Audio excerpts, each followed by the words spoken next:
கிறிஸ்துவுக்குள் அன்பான தேவ பிள்ளைகளுக்கு கர்த்தர் இரட்சகருமாய் இருக்கிற இயேசு கிறிஸ்து நாமத்தில் அன்பின் வாழ்த்துக்கள். இந்த நாளிலும் நாம் ஆண்டவருடைய வார்த்தைகளை கேட்போம். கர்த்தர் மோசேயை கொண்டு இஸ்ரவேல் ஜனங்களுக்கு கொடுத்த 10 கட்டளைகளிலே 10வது கட்டளை இப்படியாய் சொல்லுகிறது. யாத்திராகமம் 20ஆம் அதிகாரம் 17ஆம் வசனம். பிறனுடைய வீட்டை இச்சியாதிருப்பாயாக, பிறனுடைய மனைவியையும் அவனுடைய வேலைக்காரனையும் அவனுடைய இருதையும் அவனுடைய கழுதையும் இன்னும் பிறனுக்குள்ள யாதொன்றையும் இச்சியாதிருப்பாயாக. அல்லேலூயா. இச்சை எதையும் நாம் இச்சிக்க கூடாது. ஏனென்றால் யாக்கோபு நிருபம் 1ஆம் அதிகாரம் 15ஆம் வசனத்திலே யாக்கோபு சொல்லும் போது இப்படியாய் சொல்லுகிறார், இச்சை கற்பந்தரித்து பாவத்தை பிறப்பிக்கும், பாவம் பூரணமாகும் போது மரணத்தை, ஆத்தும மரணத்தை உண்டாகும். இச்சை கற்பந்தரித்து பாவத்தை பிறப்பிக்கும். முதலாவது இச்சை தான் வரும். அல்லேலூயா. ஏதாவது ஒரு பொருளை சம்பாதிக்க வேண்டுமே என்ற, இல்ல பிறரிடத்திலிருந்து அதை எடுத்துக்கொள்ள வேண்டுமே என்ற இச்சை உண்டாகும். பாருங்க, குறிப்பாக பார்க்கும்போது நம்ம துணி கடைக்கு போறோம்னு வைத்துக் கொள்ளுங்க. அப்ப நம்ம எத்தனையோ கடை நம்ம என்ன செய்கிறோம், ஏறி இறங்குறோம். எடுக்க போறது ஒரு சாரியா தான் இருக்கும். அது நம்முடைய கண்களுக்கு என்ன மன நிறைவை போட மாட்டேங்குது. அதனாலதான் நம்ம ஏறி இறங்கி உடம்பை எல்லாம் புண்ணாக்குறோம் ஒரு ட்ரெஸ் எடுக்கிறதுக்கு. இச்சை கண்ணுக்கு திருப்தி ஆக மாட்டேங்குது. இதுவோ அதுவோன்னு என்ன செய்யுது, கண்ணு இச்சிக்கிறது. அல்லேலூயா. இப்படி ஒவ்வொரு காரியத்திலையும் நாம் இச்சை உள்ளவர்களாக இருந்தால் இச்சை கற்பந்தரித்து பாவத்தை, பாவம் எதை கொண்டு வரும், ஆத்துமா மரணத்தை கொண்டு வரும். அல்லேலூயா. பாவம் செய்கிற ஆத்துமா சாவு. அப்ப ஆத்துமா செத்து போனால் என்ன ஆகும், தேவனோடு கூட இருக்க முடியாது, தேவனை விட்டு தூரம் ஓடி போக வேண்டியது வரும். அல்லேலூயா. அதனாலதான் இயேசு கிறிஸ்து சொல்லும் போது பாருங்க, வெளிப்படுத்தின விசேஷம் 22ஆம் அதிகாரம் 11ஆம் வசனத்திலே, அநியாயம் செய்கிறவன் இன்னும் அநியாயம் செய்யட்டும், அசுத்தமாய் இருக்கிறவன் இன்னும் அசுத்தமாய் இருக்கட்டும், நீதி உள்ளவன் இன்னும் நீதி செய்யட்டும், பரிசுத்தம் உள்ளவன் இன்னும் பரிசுத்தமாகட்டும் சொல்லுகிறார். அல்லேலூயா. அநியாயம் செய்கிறவன் இன்னும் அநியாயம் செய்யட்டும், அசுத்தமாய் இருக்கிறவன் இன்னும் அசுத்தமாய் இருக்கட்டும், நீதி உள்ளவன் இன்னும் நீதி செய்யட்டும், பரிசுத்தம் உள்ளவன் இன்னும் தேவனுக்கு ஏற்ற பரிசுத்தமுடையவர்களாய் மாறட்டும் என்று சொல்ல. இதை ஏன் சொல்லுகிறார்? பிரசங்கியின் புஸ்தகம் 10ஆம் அதிகாரம் 1ஆம் வசனத்தை நாம் வாசிக்கும் போது, செத்த ஈக்கள் பரிமள தைலக்காரனுடைய பரிமள தைலத்தை நாரி கட்டு போக பண்ணும், ஞானத்திலும் கனத்திலும் பேர் பெற்றவனை சொற்ப மதியினமும் அப்படியே செய்யும். அல்லேலூயா. தைலக்காரன் ஒரு தைலத்தை செய்கிறான் என்று வைத்துக் கொள்ளுங்கள். அப்ப அதுல ஈக்கள் விழுந்து செத்தா என்ன ஆச்சு? தைலக்காரருடைய பரிமள தைலம் நாரி கெட்டு போக பண்ணுமா. அதே மாதிரி ஞானத்திலும் கனத்திலும் பேர் பெற்றவனை சொற்ப மதியினமும் அப்படியே செய்யும். அல்லேலூயா. சொற்ப இச்சை இருந்தாலும் அது அவனை கெட்டு போக பண்ணும். ஹல்லேலூயா. நாம் நன்றாக வாழ்ந்து கொண்டிருக்கிறோம். தேவனுடைய பிள்ளையாய் வாழ்ந்து கொண்டிருக்கிறோம். பரிசுத்தமாய் வாழ்ந்து கொண்டிருக்கிறோம். ஆனால் சொற்ப மதியினம், கொஞ்சம் இச்சை வந்தாலும் கூட நம்முடைய வாழ்க்கை நாரி போகிறதாய் போகிறது. ஹல்லேலூயா. இதை நாம் ஒருபோதும் மறந்து போக கூடாது. ஹல்லேலூயா. கலாத்தியர் 5:24 வாசிக்கும் போது, கிறிஸ்துவனுடையவர்கள் தங்கள் மாம்சத்தையும் அதன் ஆசை இச்சைகளையும் சிலுவையில் அறைந்திருக்கிறார்கள். கிறிஸ்துவனுடையவர்கள் தங்கள் மாம்சத்தையும் அதன் ஆசை இச்சைகளையும் சிலுவையில் அறைந்திருக்கிறார்கள். ஹல்லேலூயா. கிறிஸ்தவர்கள், கிறிஸ்துவின் பிள்ளைகள் என்ன செய்கிறார்கள்? மாம்சத்தையும் ஆசை இச்சைகளையும், ஆசை இச்சைகளை எல்லாம் சிலுவையில் அறையும். சிலுவையில் அறைஞ்சா என்ன ஆகும்? சிலுவையில் அறைந்தா என்ன ஆகும்? மனுஷனை உயிரோட சிலுவையில் அறைந்தா என்ன ஆகும்? இயேசுவை சிலுவையில் அறைந்தா என்னாச்சு? இயேசு மரித்தார். நம்மை சிலுவையில் அறைந்தா என்ன ஆகும்? நாம் மரித்து போவோம். அதனால நம்மிடத்துல இருக்கிற ஆசை இச்சைகளை எங்க அறையணும்? சிலுவையில அரைஞ்சு கொண்டு போகணும். அதுதான் பவுல் கலாத்தியருக்கு எழுதுகிறார், கிறிஸ்துவனுடைய மாம்சத்தையும் ஆசை இச்சைகளையும் சிலுவையில் அறைந்திருக்கிறார்கள். தேவனுடைய பிள்ளைகள் ஆகிய நாம் நம்முடைய ஆசையும் நம்முடைய இச்சைகளையும் சிலுவையில் அறைந்திருக்கிறோமா? ஹல்லேலூயா. இப்படி எல்லாம் கேட்க கூடாது பாஸ்டர். ஊருக்கு ஒத்தபடிதான் என்ன செய்ய முடியும்? ஆமா, நடக்க முடியும். அவன் எவ்வளவோ பண்றான், நாங்க அப்படியா பண்றோம். ஹல்லேலூயா. ஒரு காரியத்தையும் விரும்பக்கூடாது, ஒரு காரியத்தின் மேலும் ஆசைப்படக்கூடாது என்று சொன்னால் எப்படி பாஸ்டர்? அப்படி சொல்றவங்க அப்படி சொல்லிட்டே இருங்க. ஆண்டுடைய வார்த்தைக்கு கீழ்ப்படுகிறவர்கள், ஆண்டுடைய சத்தத்துக்கு கீழ்ப்படுகிறவர்கள் பாக்கியவான்கள். ஹல்லேலூயா. பிறகு உபாகமம் 10ஆம் அதிகாரம் 13ஆம் வசனத்திலே இப்படியாய் மோசே எழுதுகிறார், நான் இன்று உனக்கு கற்பிக்கிற கட்டளைகளையும் கற்பனைகளையும் அவருடைய கட்டளைகளையும் உனக்கு நன்மை உண்டாகும்படி கை கொள்ள வேண்டும் என்பதே அல்லாமல் வேறு எதை உன் தேவனாகிய கர்த்தர் உன்னிடத்தில் கேட்கிறார். ஹல்லேலூயா. நான் இன்று உனக்கு கற்பிக்கிற கர்த்தருடைய கற்பனைகளையும் அவருடைய கட்டளைகளையும் உனக்கு நன்மை உண்டாகும்படி கை கொள்ள வேண்டும் என்பதே அல்லாமல் வேறு எதை உன் தேவனாகிய கர்த்தர் உன்னிடத்தில் கேட்கிறார். ஹல்லேலூயா. கட்டளைகளையும் கற்பனைகளையும் கை கொள்ள வேண்டும் என்று ஏன் ஆண்டவர் சொல்லுகிறார்? நமக்கு நன்மை உண்டாகும்படி. ஹல்லேலூயா. நன்மை வேண்டுமா தீமை வேண்டுமா என்று யோசித்துவார்.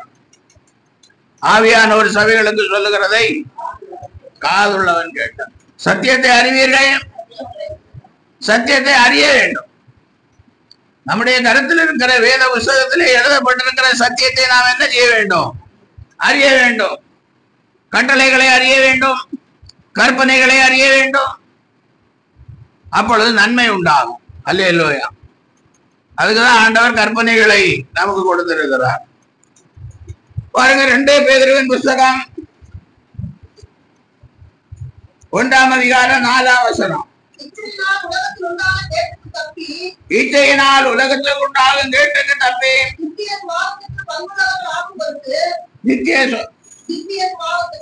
திவ்ய சுவாபத்திற்கு பங்குள்ளவர்களாகும் பொருட்டு மகா மேன்மையும் அருமையுமான வாக்குத்தத்தங்களும் அவைகளினாலே நமக்கு அளிக்கப்பட்டிருக்கிறது. இச்சையினால் உலகத்திற்குண்டான கேட்டுக்கு தப்பி, இச்சை. ஹல்லேலூயா. இச்சையினால உலகத்துக்கு என்ன உண்டாச்சு? கேடு வந்துச்சு. பின்னால பார்க்கலாம். இச்சையினால் உலகத்திற்குண்டான கேட்டுக்கு தப்பி திவ்ய சுபாவத்திற்கு பங்குள்ளவர்களாகும் பொருட்டு மகா மேன்மையும் அருமையான வாக்குத்தத்தங்களும் அவைகளினாலே நமக்கு அளிக்கப்பட்டிருக்கிறது. அல்லேலூயா. இச்சையினால் உண்டாக கேட்டுக்கு நாம் என்ன செய்ய வேண்டும்? தப்பணும். இல்லைன்னா திவ்ய சுபாவம் நமக்கு வராது, தேவ சுபாவம் நமக்கு வராது, பரிசுத்தமான சுபாவங்கள் நமக்குள்ளே வராது. திவ்ய சுபாவம் நமக்குள்ளே வந்தால் மாற்றமே மகா மேன்மையும் அருமையான வாக்குத்தத்தங்களும் ஆசீர்வாதங்களும் நமக்கு உண்டாகும். அல்லேலூயா. பாருங்க, இப்படி இருக்க நீங்கள் அதிக ஜாக்கிரதை உள்ளவர்களாய் உங்கள் விசுவாசத்தோட தைரியத்தையும்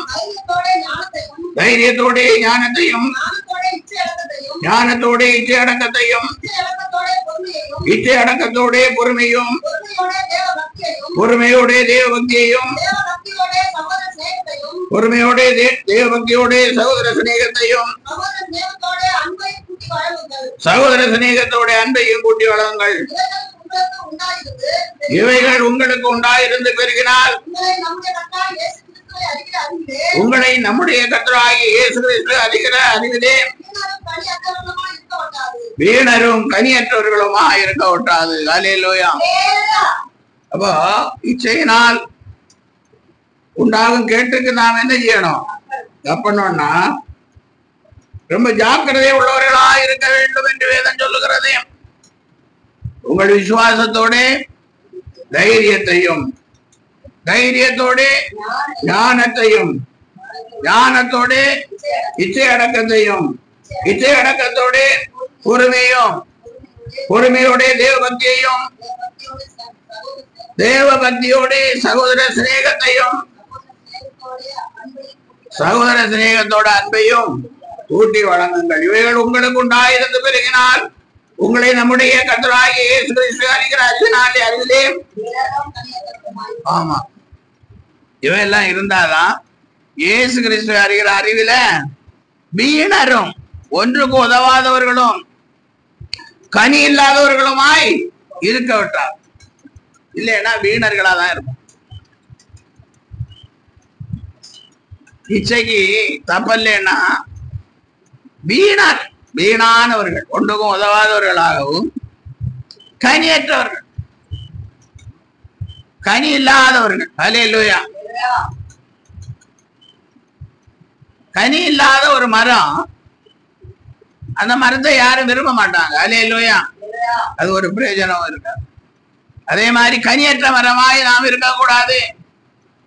அதனால இச்சையினால் உலகத்துக்குண்டாகும் கேட்டுக்கு நாம் என்ன செய்ய வேண்டும்? தப்ப வேண்டும். அதனாலே இச்சையை நம்மிடத்திலிருந்து விலக வேண்டும். அல்லேலூயா. பாருங்க, இரண்டாவதாக பார்க்கும்போது 1 யோவான் 2ஆம் அதிகாரம் 16-17 வசனம்.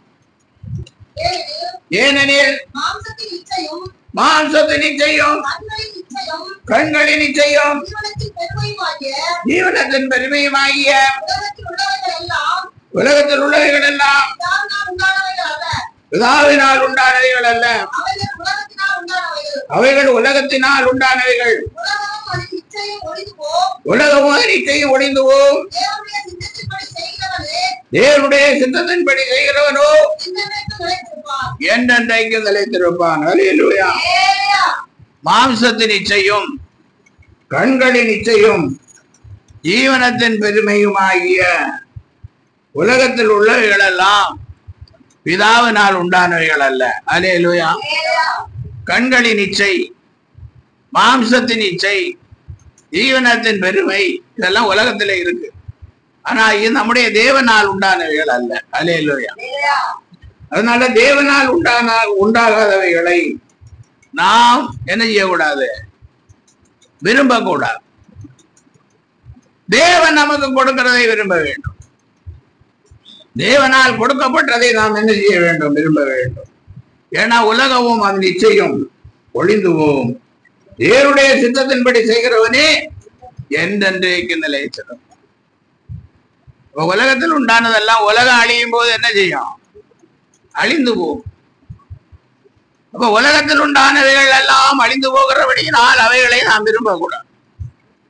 அதனால் ஆசை இச்சைகளை சிலுவையிலே நாம் அறைய வேண்டும். அல்லேலூயா.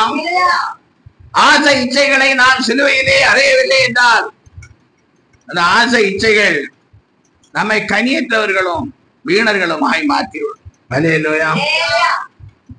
நாம் தேவனுடைய பிள்ளைகளாய் இருக்க முடியாதபடிக்கு ஆசை இச்சைகள் நம்மை கனி இல்லாத வீணர்களாய் நம்மை மாற்றிவிடும். இதை நாம் மனதிலே வைத்துக் கொள்ள வேண்டும். அல்லேலூயா. நாம் இப்பொழுது யோசித்து பார்க்க வேண்டும். நான் வீணான கிறிஸ்தவனா, கனி கொடுக்கிற கிறிஸ்தவனா என்பதை நாம் என்ன செய்ய வேண்டும்? யோசித்து. ஆண்டுடைய வார்த்தையை கேட்க மனமில்லை, ஆண்டுடைய வேதத்தை வாசிக்க மனமில்லை, ஆண்டவர் சொல்லுகிற வழியிலே நடப்பதற்கு மனமில்லை என்று சொன்னால் ஆண்டவரிடத்திலிருந்து எப்படி நாம் ஆசீர்வாதங்களை சுதந்திரித்துக் கொள்ளலாம்? ஆண்டவருடைய ராஜ்யத்தை நாம் எப்படி சுதந்திரித்துக் கொள்ளலாம்? இப்ப கூட பாருங்க, பிள்ளைகள் எல்லாம் படித்து முடித்து வேலை தேடுகிறார்கள். ஐடி கம்பெனியில எல்லாம் போனா இன்டர்வியூ நடத்துகிறார்கள். முதல் ரவுண்டு, 2வது ரவுண்டு, 3வது ரவுண்டு, 6வது ரவுண்டு எல்லாம் நடத்துறாங்களாம். அல்லேலூயா. எதற்கு?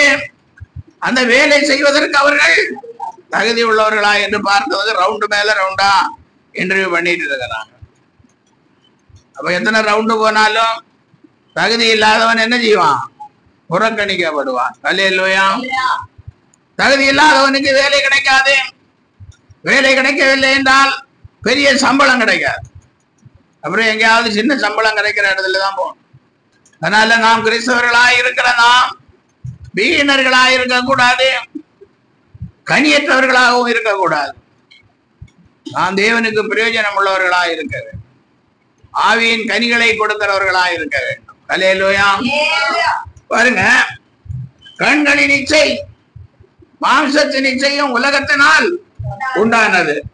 பாருங்க, ஆதியாகமம் 3ஆம் அதிகாரம் 6ஆம் வசனம். அப்பொழுது ஸ்ரீயானவள் அந்த விருட்சம் புசிப்புக்கு நல்லதும் பார்வைக்கு இன்பமும்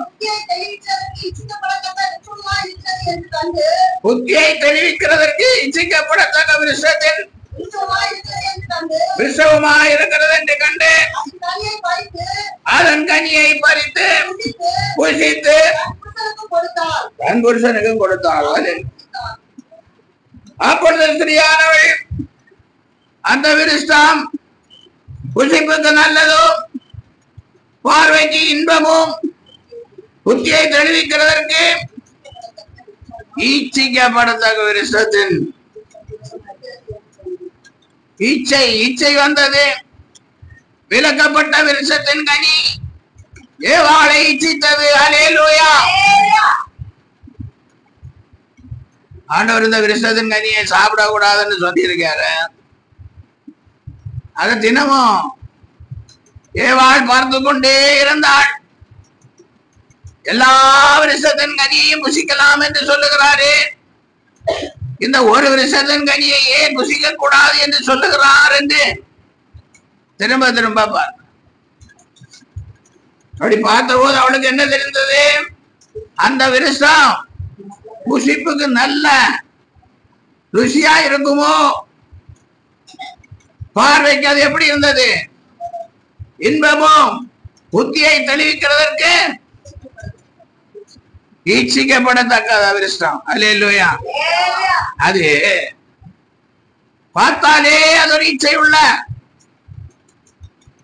அழகான சாப்பிடல, ஆனாலும் புசிப்புக்கு நல்லது, புசிப்புக்கு நல்லது. அல்லேலூயா. அப்படின்னு அவ அதை இச்சிக்கிறாள். அல்லேலூயா.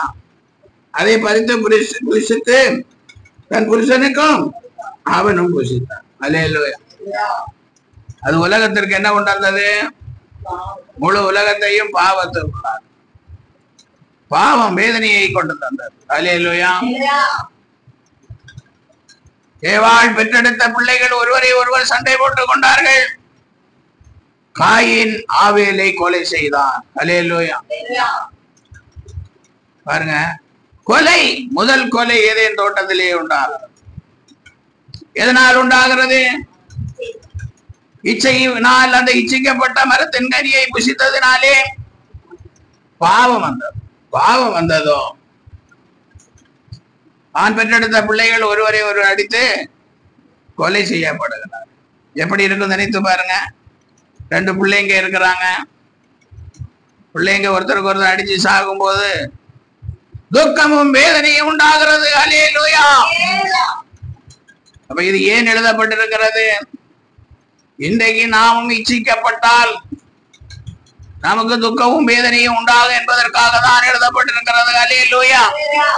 அடுத்தபடியாய் பாருங்கள், யோசுவாவின் புஸ்தகம் 7ஆம் அதிகாரம் 20ஆம் வசனம். அப்பொழுது ஆகான் யோசுவாவுக்கு பிரதியுத்தரமாக, மெய்யாகவே நான்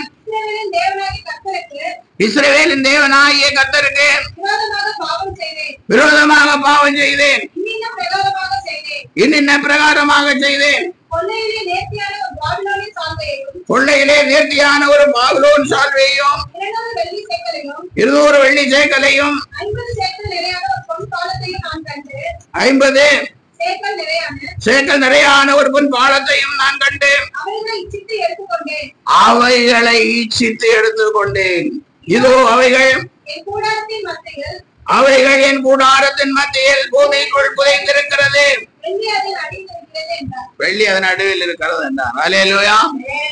இஸ்ரவேல் ஜனங்கள் எரிகோவை பிடித்த போது கர்த்தர் சொல்லுகிறார், எரிகோவில் உள்ள ஒரு பொருளை நீங்க என்ன செய்யக்கூடாது, எடுக்க கூடாது.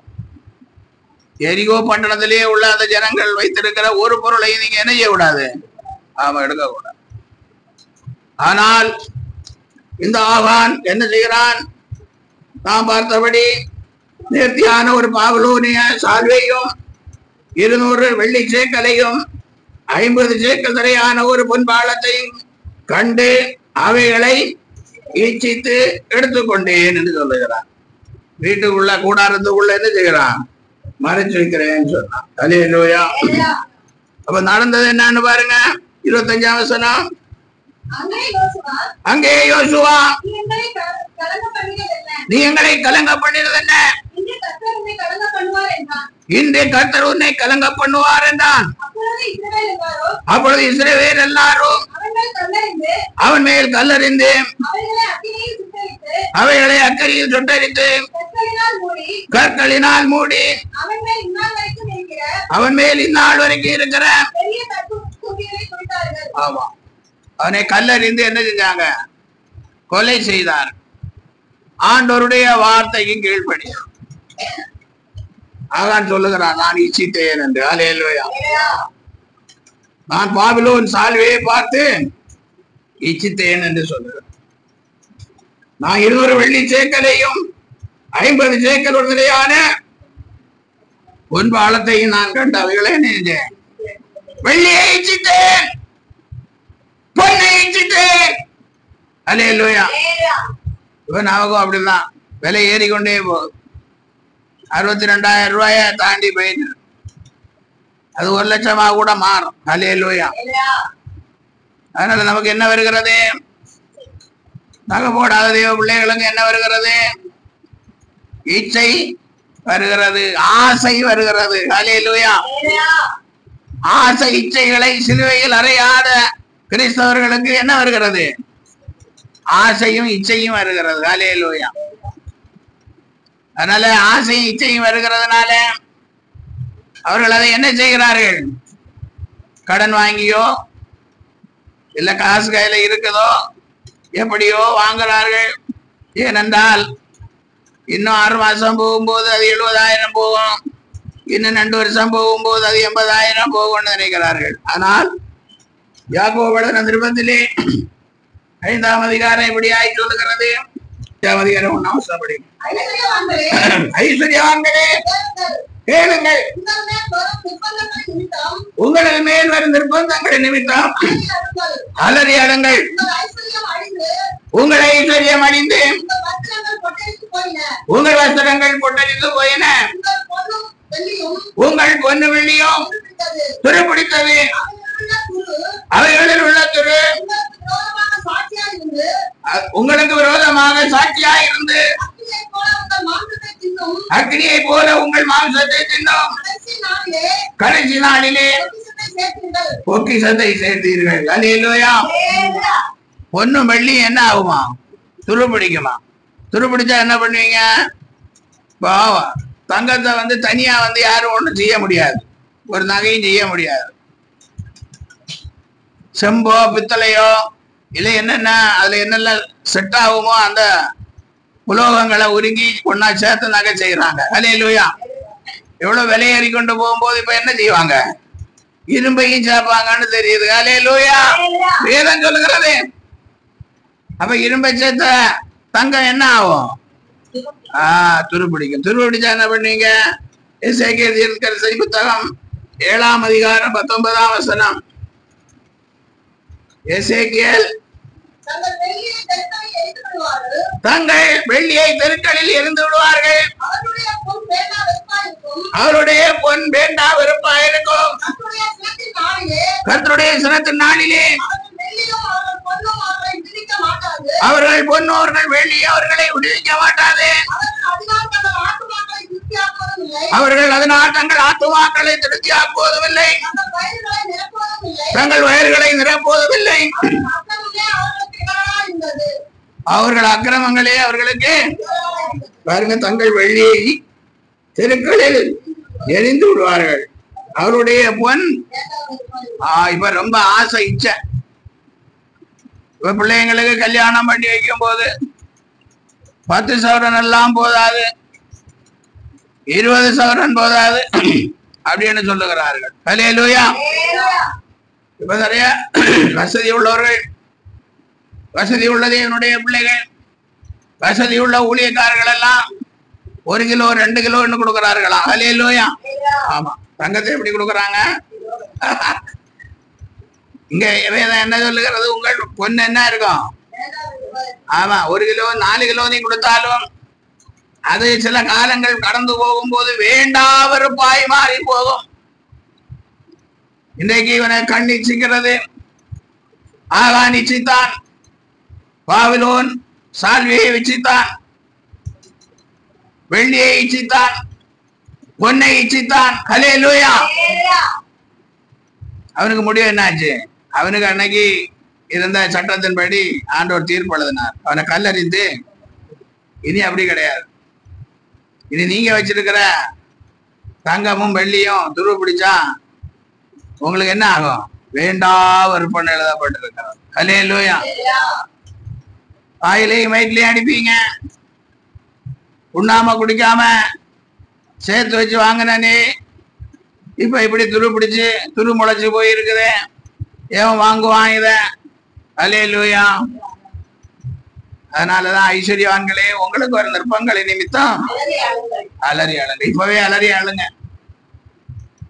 தேவன் எல்லாவற்றையும் நமக்கு சொல்லி இருக்கிறார். இன்னைக்கு உண்மையான தேவபக்தி உள்ள கிறிஸ்தவளாய் மாறுவதற்கு யாருக்கும் முடிய மாட்டேங்குது. பெரியவங்களை கேட்டா பிள்ளைங்க ஆசைப்படுறாங்களேங்கிறாங்க, பிள்ளைங்க வேலை செஞ்சு சம்பாதிக்கிறாங்களேங்கிறாங்க. அல்லேலூயா. அப்ப அவங்களை எப்படி வெறுமையா வருங்களத்தோட அனுப்பி விடுறதுங்கிறாங்க. அனுப்பி விட வேண்டாம். கையில 2 கிலோ தங்கமும் 2 கிலோ வெள்ளியும் கொடுங்க, கழுத்துலயும் எவ்வளவு முடியுமோ அவ்வளவு என்ன செய்யுங்க, அணிங்க. ஆனா வேதம் என்ன சொல்லுகிறது? உங்கள் தங்கள் வெள்ளியை தெருக்களில் இருந்து விடுவார்கள், அவர்களுடைய பொன் வேண்டாம் வெறுப்பா இருக்கும்.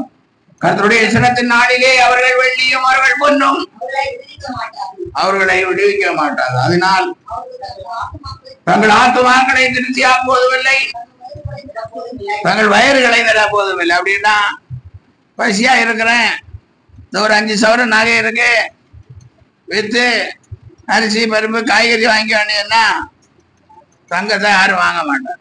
அல்லேலூயா. தெருக்களில எரிந்து போடுகிறத யாரு வாங்குவாங்க? எந்த கடையில வாங்குவாங்க? அதனால நீங்க ஆத்துமாக்களும் திருப்தி ஆக்குறதுல வயரும் நிரம்பாதென்று வேதம் சொல்லுகிறது. அதனால கிறிஸ்துவுக்கு அன்பானவர்களே, கண்களின் இச்சை, மாம்சத்தின் இச்சை இதெல்லாம் உலகத்தில் உண்டானது, தேவனால் உண்டானதல்ல. அதனால ஆசை இச்சைகளை நாம் சிலுவையிலே அறிந்து விட வேண்டும். அல்லேலூயா.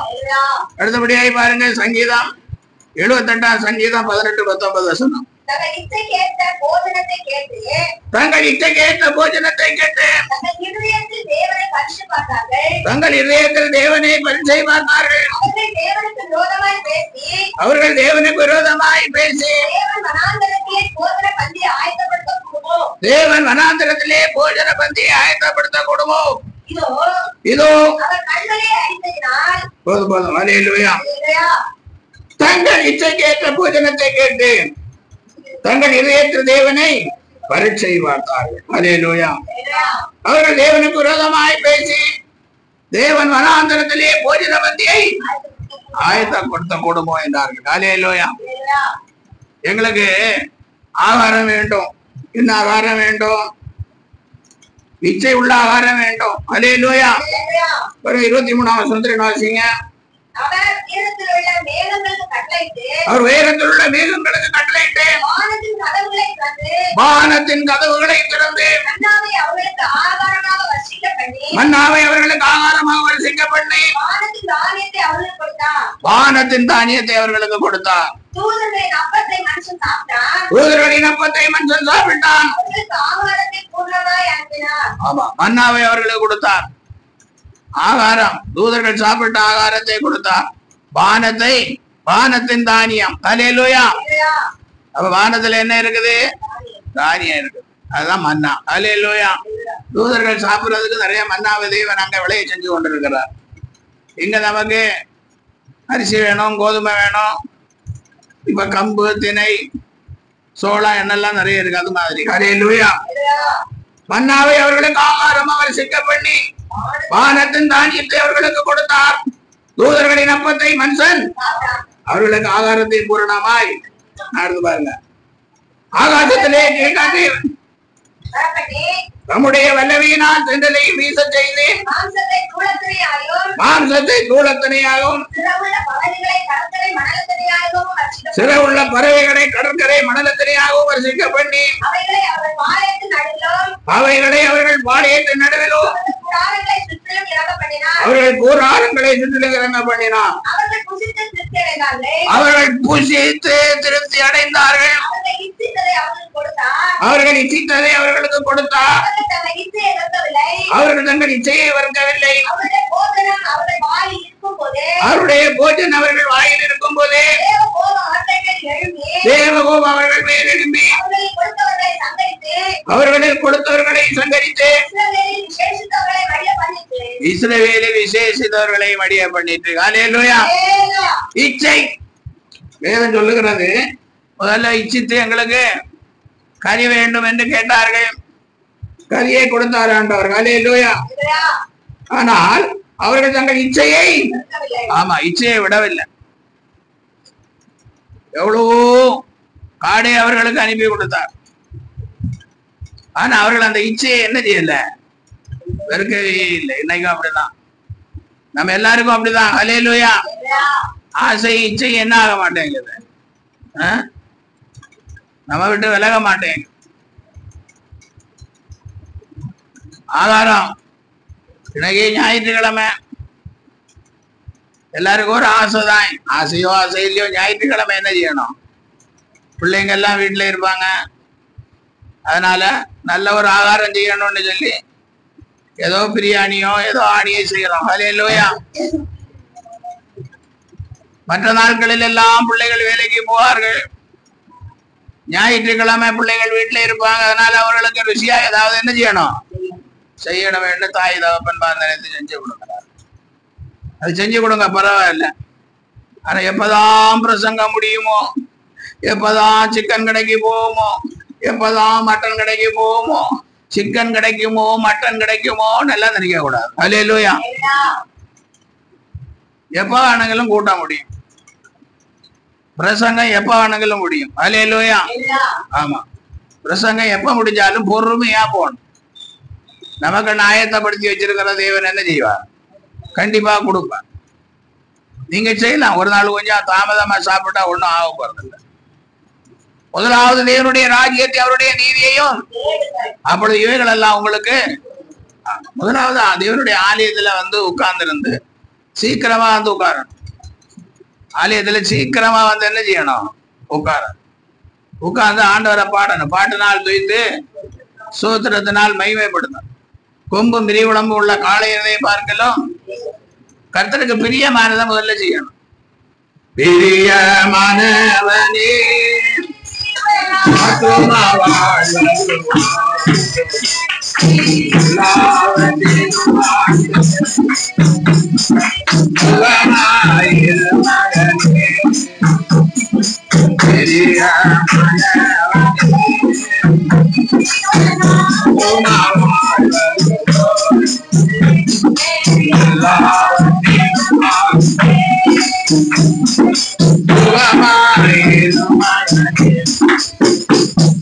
ஆத்மாவுக்கு நல்ல தீனி கொடுக்கும்.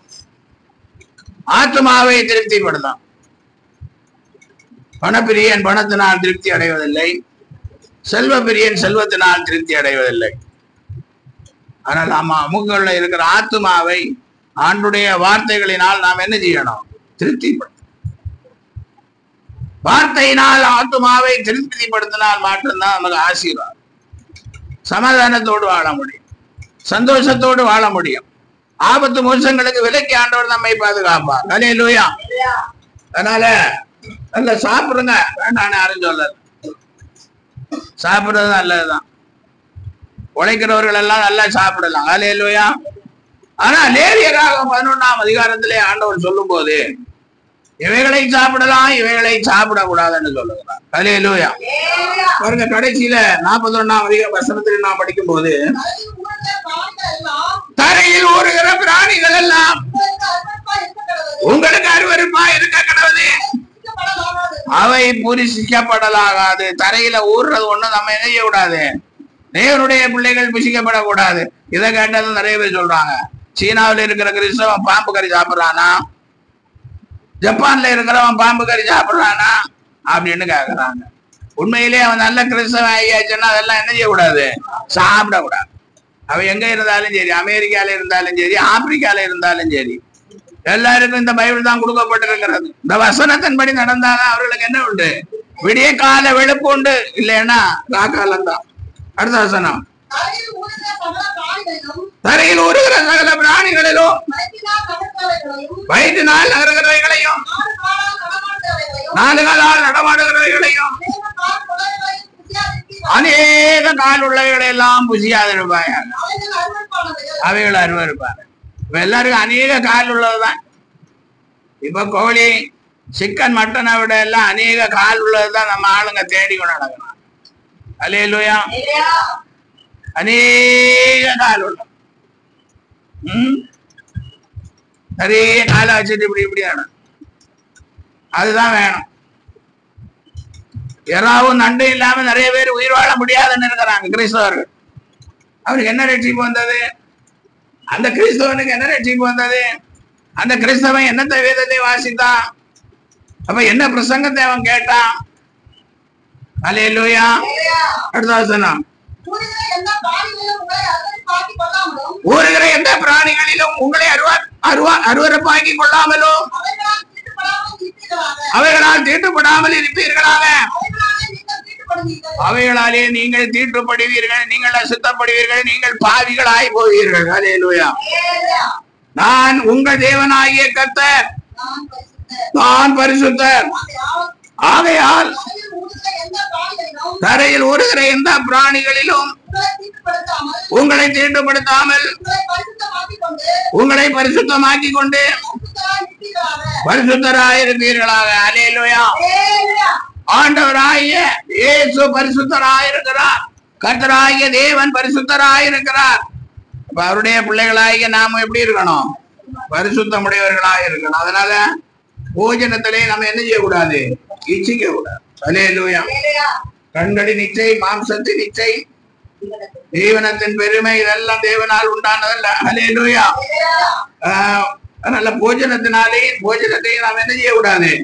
இச்சையக்கூடாது. அது பாருங்க, உள்ளது சொல்லுவீங்க 4ஆம் அதிகாரம் 4ஆம் வசனம், நீங்கள் பரிசுத்தமுள்ளவர்களா இருக்க வேண்டும் என்பது தேவனுடைய சித்தமா இருக்கிறது. அந்தபடி நீங்கள் வேசி மார்க்கத்துக்கு விலகி இருந்து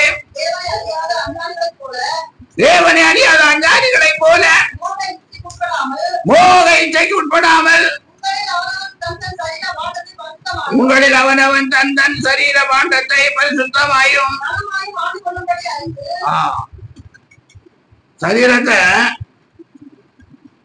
சரீர பாண்டத்தை பரிசுத்தமாயும் கனமாயி ஆண்டு கொள்ளும்படி அறிந்து கொள்ளுங்கள். ஹல்லேலூயா. ஏன்னா கொஞ்சம் தான் வாசிக்க முடியும். தேவ சித்தம் எது? நீங்கள் பரிசுத்தம் உள்ளவர்களாக வேண்டும் என்பதே தேவனுடைய சித்தமாக இருக்கிறது. அந்தபடி நீங்கள் பேசி மார்க்கத்துக்கு விலகி இருந்து தேவனை அறியாத அஞ்ஞானிகளை போல மோக இச்சைக்கு என்ன செய்யக்கூடாது. ஆமா, பேசி மார்க்கம் இருக்கு. பைபிள்ல எழுதியிருக்கு பேசி மார்க்கம். எல்லா தெய்வங்களுக்கும் 4-5 தெய்வம், மனைவி பிள்ளைங்க எல்லாம் இருக்கு. ஒவ்வொரு தெய்வங்களுக்கு எத்தனை தெய்வம் மனைவி இருக்கு. அப்படி நிறைய மனைவி வச்சிருக்கீங்க, அதாட்டு காட்டுறதெல்லாம் பேசி மார்க்கம். ஹல்லேலூயா. பேசி மார்க்கத்துக்கு நம்ம என்ன செய்யக்கூடாது? பேசி மார்க்கத்துக்கு விலகி இருந்து தேவனை அறியாத அஞ்ஞானிகளை போல ஆமா மோக இச்சை. ஹல்லேலூயா. தேவனை அறியாத அஞ்ஞானிகளுக்கு மோக இச்சை வரும். அப்ப இயேசுவை அறிந்தவர்களுக்கு மோக இச்சை என்ன செய்யக்கூடாது? வரக்கூடாது. அப்படி மோக இச்சை வந்தாச்சுன்னா அது பாவத்திலேயே கொண்டு விடும். ஹல்லேலூயா. ஹல்லேலூயா. பாருங்க 1-2 சாமுவேல் 11ஆம் அதிகாரம் 1ல இருந்து வாசிக்கும் போது மறுவருஷம் ராஜாக்கள் யுத்தத்துக்கு புறப்படும் காலம் வந்த போது தாவீது யோபாவையும் அவனோடு கூட தன் சேவகரையும் இஸ்ரவேல் அனைத்தையும்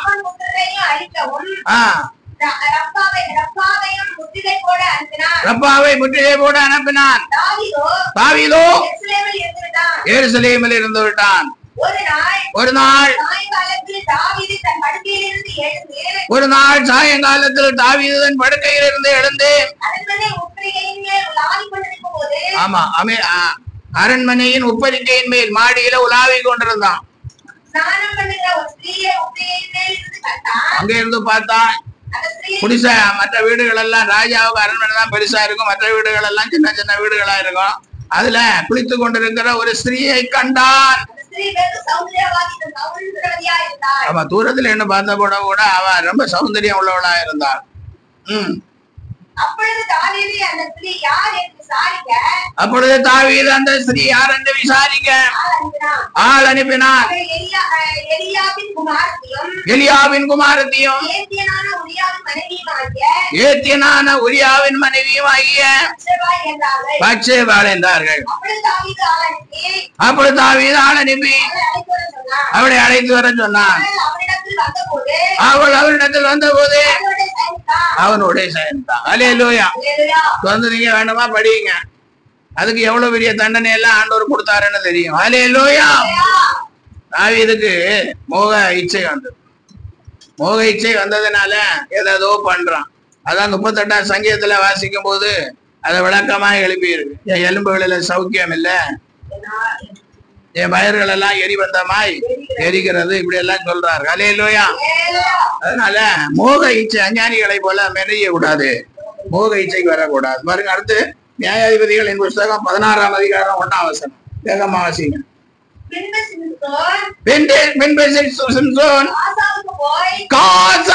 போய் அங்கே ஒரு வேசியை கண்டு அவடுது போனா. ஹல்லேலூயா. பாருங்க, இப்ப காசா பட்டணத்தை இஸ்ரவேல் போட்டு அடின்னு அடிச்சு நொறுக்குறாங்க. அந்த சிம்சோனுடைய காலத்துல அவன் காசாவுக்கு போயிருக்கிறான். ஹல்லேலூயா. காசாவுக்கு போய் என்ன பண்ணனா, அங்க ஒரு வேசியை கண்டு அவனிடத்துல தாங்க. பாருங்க, தேவனுடைய வல்லமை அப்படி அவனிடத்துல இருந்து புறப்பட்டது. ஒரு பச்சை கழுதையின் தாடை எழுப்பால் 1000 பேரை கொண்டு போட்டான் தேவன். அப்படிப்பட்ட ஒரு மனுஷன் இப்ப அஞ்ஞானிகளை போல எங்க போய் நிக்கிறான்? மோக இச்சை கொண்டு வேசி வீட்டுல போய் நிக்கிறான். நடந்தது பாருங்க. 19ஆம் வசனத்துல வாசிங்க. அவள் அவனை தன் மடியிலே நித்திரை பண்ண செய்தேன். ஒருவனை அழைத்து அவன் தலையில் இருந்த 7 ஜடைகளையும் சிறப்பித்து அவனை சிறுமைப்படுத்த தொடங்கினார். அவன் பலம் அவனை விட்டு நீங்கிட்டு அப்பொழுது அவன் சிம்சோனே பெலிஸ்தியர்கள் உன்மேல் வந்து விட்டார்கள் என்றான். அவன் நித்திரையை விட்டு விழித்து கர்த்தர் தன்னை விட்டு விலகினதை அறியாமல் எப்பொழுதும் போன உதவி போட்டு வெளியே போவேன் என்றார். அல்லேலூயா. கர்த்தர் அவனோடு இருக்கும் போது பெரிய பராக்கிரமசாலியா இருந்தா யாரும் அவனை நெருங்க முடியாது. இப்ப வேசி வீட்டுக்கு போனதும் மோக இச்சைக்கு அஞ்ஞானிய போல மோக இச்சை வந்ததும் வேசி வீட்டுக்கு போனோம். இவன் என்ன ஆச்சு? அவனுக்கு பலன் அவனை விட்டு நீங்கினதை பலன் பெயர் தேவன் பெயர்வார். யார் என்ன பாவமானங்களும் செய்யுங்க, ஊழியக்காரங்க கூட செய்யுங்க, விசுவாசி கூட செய்யுங்க, மூப்பர்மார்கள் கூட செய்யுங்க. ஆனா உங்கள்கிட்ட இருக்கிற தேவன் என்ன செஞ்சிருவார்? உங்களை விட்டு விலகி போவார். அடுத்து நடக்கிறது என்ன? அவனை பிடித்து அவன் கண்களை பிடுங்கி அவனை காசாவுக்கு கொண்டு போய் அவனுக்கு 2 வெண்கல விலங்கு போட்டு சிறைச்சாலையிலே மாவரைத்து கொண்டிருக்க வைத்தார்கள். அல்லேலூயா. பெலிஸ்தியர் அவனை பிடித்து அவன் கண்களை என்ன செஞ்சாங்க? அவன் இந்த கண்ணு தானே அவனுக்கு காசாவுக்கு போய் அங்க வேசிக்கிட்ட போகுதுன்னு சொல்லி ஆண்டவரே கண்களை என்ன செய்கிறாரு? பிடுங்க வைக்கிறாரு. அவனை காசாவுக்கு போய் 2 வெண்கல ஒண்ணு இல்ல 2 வெண்கல விலங்குகளை போட்டு சிறைச்சாலையிலே மாவரைக்க வைத்தார். அல்லேலூயா. அதனாலதான் பேசி மார்க்கத்துக்கு விலகி ஓடுங்கள் என்று சொல்லப்பட்டிருக்கிற நிறைய காரியங்கள் இருக்கிறது பாருங்க. அடுத்தபடியா ரோமர் 13ஆம் அதிகாரம் 13-14 வசனம். ரோமர் 13ஆம் அதிகாரம் 13-14 வசனம். களியாட்டும் வெறியும் பேசித்தனமும் காம விகாரமும் வாக்குவாதமும் பொறாமையும் உள்ளவர்களாய் நடாமல் பகலிலே நடக்கிறவர்கள் போல சீராய் நடக்க கடவும் துரிச்சைக்கு இடமாக உடலை பேணாமல் இருந்து கர்த்தராகிய இயேசு கிறிஸ்துவை தரித்து கொள்ளுங்கள். அல்லேலூயா. துரிச்சை அடுத்தவங்களுக்கு துரிச்சை வர மாதிரி எனக்கு வஸ்திரங்களா போறது, பொம்பிள்ளைங்களை ஆம்பிள்ளை போல வளர்க்கறது. அல்லேலூயா. ஆமா ஆமா. சின்ன வயசுல இருந்து பனியன் டிஷர்ட் எல்லாம் எடுத்து கொடுத்து என்னெல்லாமோ அரசு எல்லாம் மாத்திட்டாங்க. அல்லேலூயா. பிள்ளைங்க இப்போ ஆனந்தம் தெரியல, பெண்ணந்தம் தெரியல. அல்லேலூயா. அப்படி காலம் மாறி போச்சு. ஆனா துரிச்சைக்கு இடமாக என்ன செய்யக்கூடாது? உடனே போயிடாமல் இருந்து கிறிஸ்துவை இயேசுவை தரித்து கொள்ளலேன்னா நரகம் தான். ஐயோ ஐயோ நரகம் தெரியுது, கொழுந்து விட்டு நெருப்பு தெரியுது. உபாகமம் 22ஆம் அதிகாரம் 5ஆம் வசனத்தை வாசிக்கும் போது உபாகமம் 22 புருஷரின் உடைகளை ஸ்திரீகள் தரிக்கலாகாது, ஸ்திரீகளின் உடைகளை புருஷர்கள் தரிக்கலாகாது. அப்படி செய்கிறவர்கள் எல்லாரும் உன் தேவனுக்கு அருவருப்பானவர்கள். அல்லேலூயா. கிறிஸ்துவுக்குள் அன்பானவர்களே, புருஷரின் உடைகளை ஸ்திரீகள் தரித்தால் அருவருப்பானவர்கள், ஸ்திரீகளின் உடைகளை புருஷர்கள் தரித்தால் அவருக்கு அர்த்தருக்கு அருவருப்பானவர். எப்படி பிள்ளைகளை வளர்க்குறீங்க? எப்படி பிள்ளைகளை வளர்க்குறீங்க? தேவனுக்கு அருவருப்பானவர்கள் ஆய் வளர்க்கிறீர்களா? அப்ப என்ன வரும்? துன்பம் தான் வரும், வேதனை தான் வரும், கண்ணீர் தான் வரும், கவலை தான் வரும், கஷ்டம் தான் வரும். அல்லேலூயா. ரோமர் 1ஆம் அதிகாரம் 21ஆம் வசனம். அவர்கள் தேவனை அறிந்தோம் தேவனென்று மகிமைப்படுத்தாமலும் சோத்தறியாமல் இருந்து தங்கள் சிந்தனைகளினாலே வீணரானார்கள். அதாவது அவர்கள் தேவனை அறிந்தும் அவரை தேவன் என்று மகிமைப்படுத்தாமல் சோதனையாமல் இருந்து தங்கள் சிந்தனையினாலே வீணரானார்கள். உடவில்லாத அவருடைய இருதயம் இருந்தவர். அடுத்து பாருங்க, அவர்கள் தங்களை ஞானி என்று சொல்லியும் பைத்தியக்காரராகி. அடுத்த ஒரு வசனம் கூட படிங்க.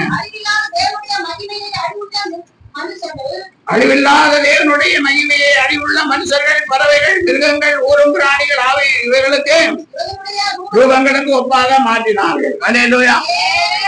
28 வசனம் வரை படிக்கும் போது நிறைய காரியங்கள் சொல்லப்பட்டிருக்கிறது. அதனால கிறிஸ்தவர்கள் அன்பானவர்களே, 1 தீமோத்தேயு 6 அதிகாரம் 9 வசனத்தில் படிங்க. 1 தீமோத்தேயு 6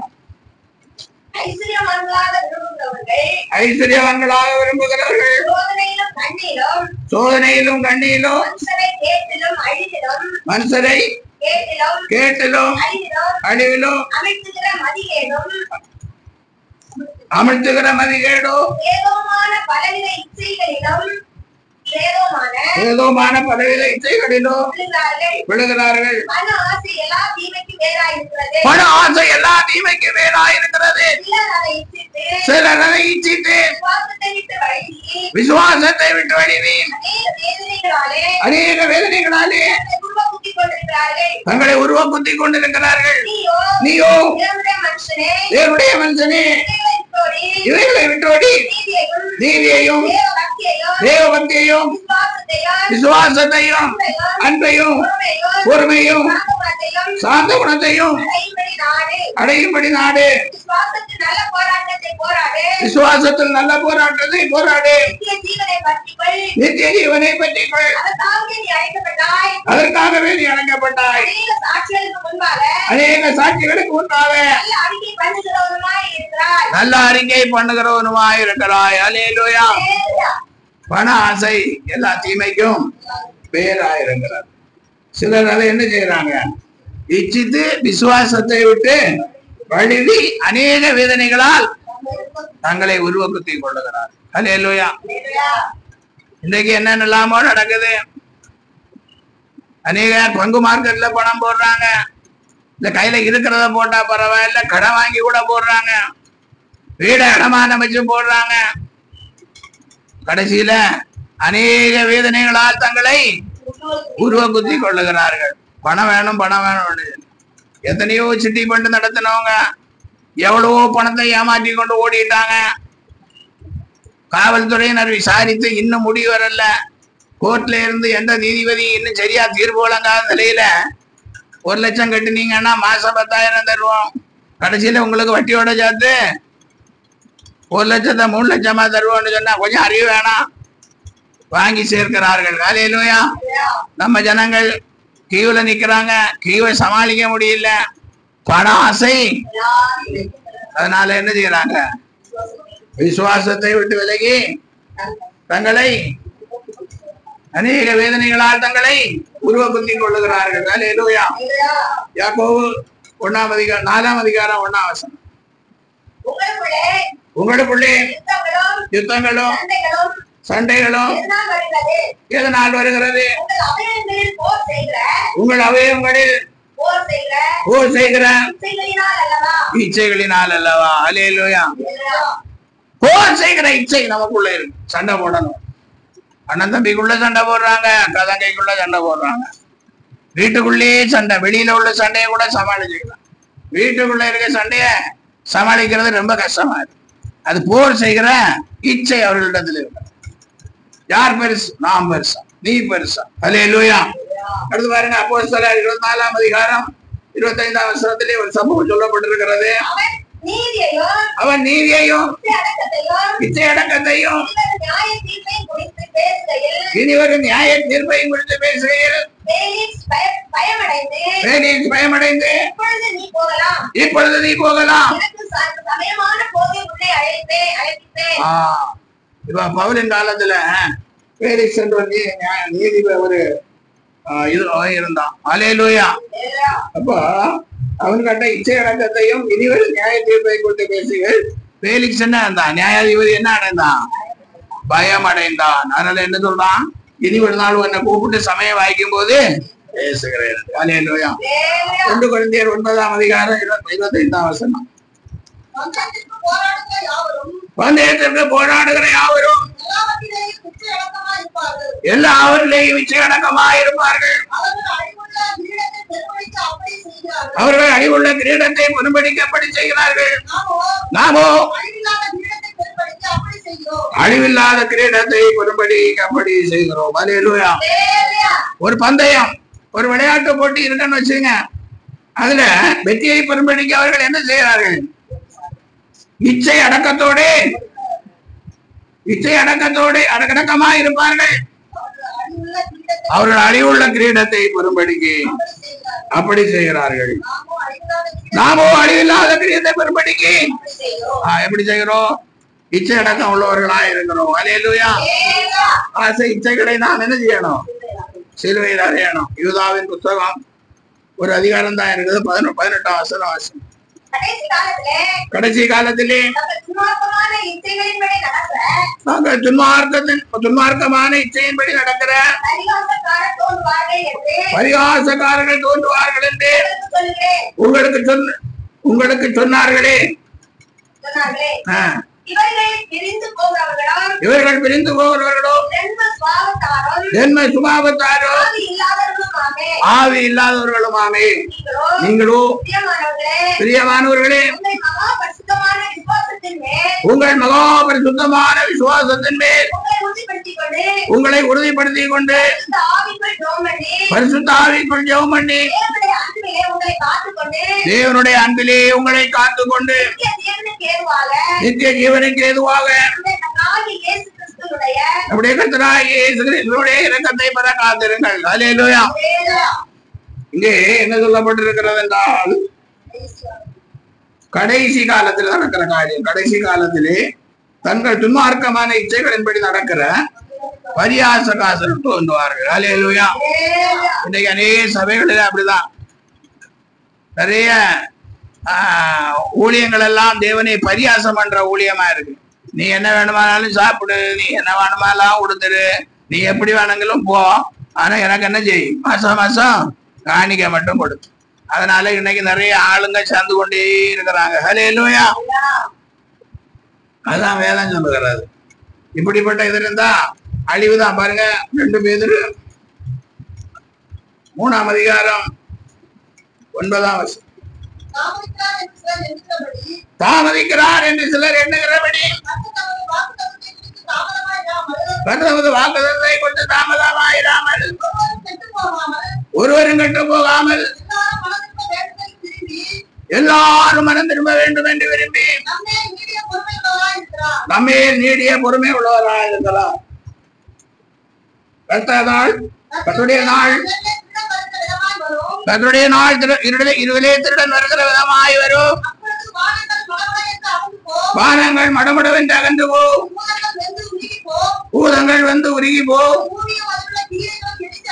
பூமி அதிலுள்ள கிரியைகள் அழிந்து போ. இப்படி இவைகளெல்லாம் அழிந்து போகிறதா இருக்கிறபடியால் நீங்கள் எப்படிப்பட்ட பரிசுத்த நடக்கையும் எப்படிப்பட்ட பரிசுத்த நடக்கம் தேவபக்தி உள்ளவர்களா இருக்க வேண்டும். அல்லேலூயா. அல்லேலூயா. வானங்கள் எல்லாம் மடமடன்று அகன்று போகும், பூதங்கள் வந்து உருகி எல்லாம் போகும். நான் எவ்வளவு பெருசா கட்டி வச்சாலும் சரி எல்லாம் போகும். ஆனா இவைகளெல்லாம் அழிந்து போகிறதா இருக்கிறபடியால் நீங்கள் எப்படிப்பட்ட பரிசுத்த நடக்கையும் தேவபக்தியும் உள்ளவர்களாக இருக்க வேண்டும். அல்லேலூயா. அதனால கிறிஸ்தனுடையவர்கள் மாம்சத்தையும் தங்கள் ஆசை இச்சைகளையும் சிலுவையில் அறைந்து பரிசுத்தமாயும் தேவபக்தியும் உள்ளவர்களாய் ஜீவிங்க. எல்லாம் அழிந்தாலும் பரிசுத்த நடக்கையும் தேவபக்தியும் அழியவே அழியா. வார்த்தைகளுக்காய் கர்த்தரை ஸ்தோத்திரிப்போம்.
நான் ஜெயிப்போம். எங்களை அதிகமாய் நேசிக்கிற பரலோகத்தின் தெய்வமே, இயேசுவே, இச்சையினால் உலகத்தில் உண்டான கேட்டிற்கு தப்பி திவ்ய சுவாபத்துக்கு பங்குள்ளவர்கள் ஆகும்படி தேவ பிள்ளைகள் ஒவ்வொருவருக்கு இறக்க பாராட்டும்படியாய் செபிக்கிற ஆண்டவரே, ஆசை இச்சைகளை சிலுவையிலே அறைந்து ஆண்டவரே தேவ பக்தியை பரிசுத்தம் உள்ளவர்களாய் ஜீவிக்க, கிறிஸ்துவை தெரிந்து கொண்டவர்களாய் ஜீவிக்க பிள்ளைகளுக்கு உதவி செய்யும். வார்த்தையை கேட்ட பிள்ளைகளுக்கு நல்ல சுகம், பலன், ஆரோக்கியத்தை தார்.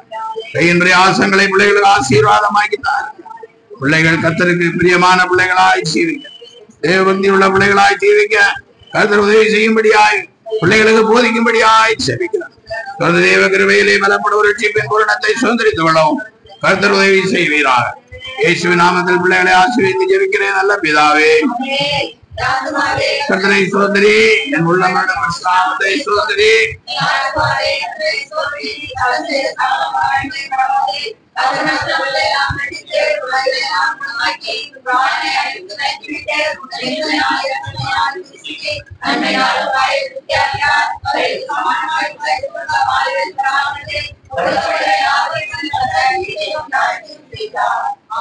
நம்முடைய கர்த்தராகிய இயேசு கிறிஸ்துவினுடைய கிருபையும் பிதாவாகிய தேவனுடைய அன்பும் பரிசுத்த ஆவியானுடைய ஐக்கியம், நடத்தல், அபிஷேகமும் ஆசீர்வாதங்களும் வார்த்தையை கேட்ட பிள்ளைகளோடு சகல பரிசுத்தான்களோடு நித்திய ஜீவன் ஊழியத்தோடும் என்றென்றைக்குமா இருப்பதாக. ஆமென்.